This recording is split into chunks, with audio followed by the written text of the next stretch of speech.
तो चलो देखते हैं मेरे घर में चल क्या रहा है।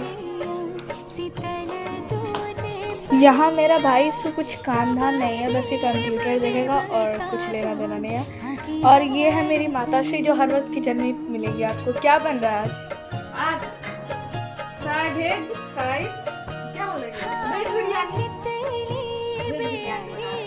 तो ये क्या है? इसका मसाला लहसुन खाना नहीं है।